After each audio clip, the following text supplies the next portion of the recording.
అంటే ఇప్పుడు సర్వైకల్ క్యాన్సర్‌ని అసలు ఎట్లా గుర్తించాలి? వాటి లక్షణాలు ఎట్లా ఉంటాయి? సో సర్వైకల్ క్యాన్సర్ని నేను గర్భాశయ ముఖద్వారం అన్నాను. వన్ గుడ్ థింగ్ ఏంటి అంటే దీనికి డైరెక్ట్ కనెక్షన్ బయటికి ఉంటుంది. సో ఈ బయటికి ఉన్నది మనం నోటీస్ చేయాలి అని అంటే ఏంటి అంటే మనకి పీరియడ్స్లో ఫస్ట్ ఏది నార్మల్ అని తెలియాలి. సో ఏది నార్మల్ అని తెలిసి ఏది అబ్నార్మల్ బ్లీడింగ్ అంటాం.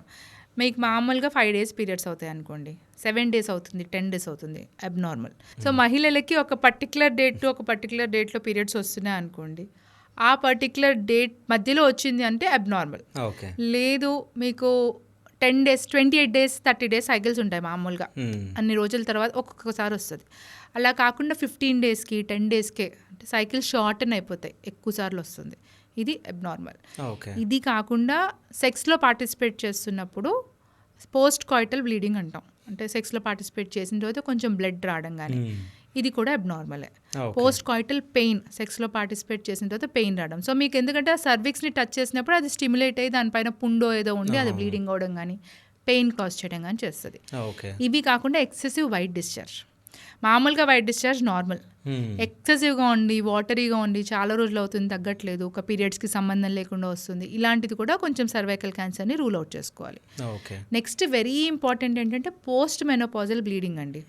అంటే మహిళకి పీరియడ్స్ మొత్తం బంద్ అయినాయి కానీ ఓ సంవత్సరం అయింది, 2 సంవత్సరాలు అయింది, కొంతమంది 10-20 సంవత్సరాలు కూడా వస్తారు. పోస్ట్ మెనోపాజల్ బ్లీడింగ్ అంటే కొంచెం ఒక చుక్క బ్లడ్ పడినా లేదంటే బ్రౌన్ కలర్లో పడుతుంది, కొంచెం లిక్విడ్ అని చెప్తారు చాలామంది.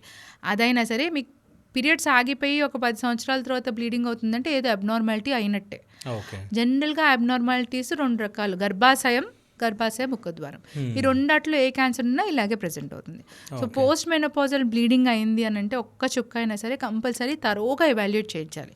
ఏదో ప్రాబ్లం ఉంటే కానీ జనరల్గా అలా అవ్వదు. ఓకే. ఇవి కాకుండా మీకు ఇంకా గర్భాశయ ముఖద్వారం క్యాన్సర్ అంటే పొత్తి కడుపు నొప్పి, యూరిన్ ఎక్కువ సార్లు పోవడం కానీ, బ్యాక్ పెయిన్ కానీ ఇవన్నీ అంటాం కానీ ఇవన్నీ అడ్వాన్స్డ్. అంతలోగానే మీకు bleeding changes, bleeding white discharge changes తెలిసిపోతాయి. వీటిని నోటీస్ చేసుకుని మీరు హాస్పిటల్కి వెళ్ళాలి ఫస్ట్. ఓకే.